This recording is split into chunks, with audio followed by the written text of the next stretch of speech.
Let me tell you the story about my second operating system. After enduring the absolute monstrosity that was Windows Vista, my dad decided to upgrade our computer to Windows 7. Probably with an overly shady, cheap copy that he got from some weird store, but I digress. Going from Vista to 7 was a complete night-day transformation. If Windows 7 could be considered a stable operating system, then Windows Vista could probably be considered some kind of exploding neutron star. Anyway, back to the actual point of this video, Microsoft has completely dropped support for Windows 7, so no more security updates. Basically what that means is if you're running a computer that's running Windows 7, please upgrade. Either upgrade to Windows 10 or migrate to a Linux distribution. If you don't upgrade, the complete lack of security updates will leave you very vulnerable. So yeah, please upgrade to a more recent operating system. Okay, now that the educational part is out of the way, we can finally talk about Windows 7. What an amazing operating system. The memories of opening Microsoft Flight Simulator X, waiting 20 minutes for it to load, only for that iconic theme song to start playing, and then wait another 20 minutes for the actual flight to load. Yeah, I know it was released in 2006,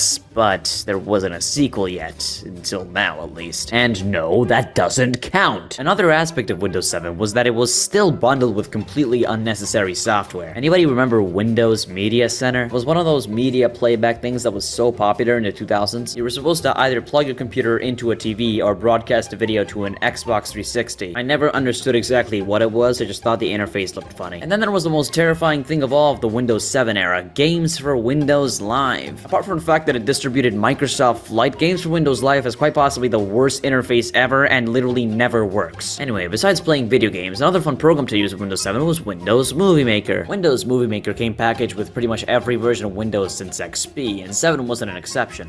Just thinking about this brings a flood of memories for all those old, terrible YouTube poops. Windows 7 also added themes, although I was never able to actually figure out how to install themes. And this is what crushed my dreams of having an Angry Birds themed computer. I'll never forget Windows 7. It's very iconic to me. I absolutely despise the Arrow UI. However, when used consistently, it actually looks kinda good, like the Windows XP UI. The way something like Windows Media Center looks just has a very late 2000s, early 2010s charm to it. That glossy, shiny look mixed with rich sound design has some kind of appeal to it. I still like flat UIs a million times better though. Also, anybody remember Windows XP mode? I never really used it, but I mean, it existed.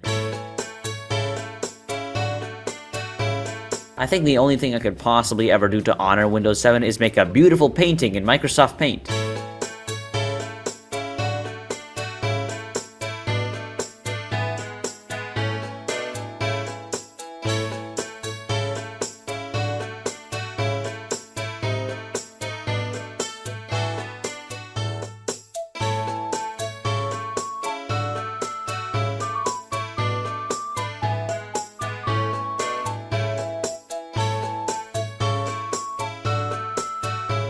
Well, I hope that was enjoyable to watch. Anyway, goodbye Windows 7. I had many of my first ever computing experiences with Windows 7 and I'll most certainly never forget them. It wasn't perfect, but heck if it was better than Windows Vista. And it's kinda sad to see it go, but you know, all good things must come to an end. Now, all that's left for Microsoft to take out is Windows 8 and 8.1. And then it will only be them and Windows 10, stuck in a sea full of nothingness and Windows updates. Okay, right before this video ends, I'm gonna show you something that I found quite funny while researching this video. There's this YouTube channel called Windows Vista, and it specializes in making these like story adventure kind of videos starring Windows versions, and they like get out of bed and they like speak to each other, and it's quite possibly one of the weirdest things I've ever seen. Just thought I'd throw it in there. Bye.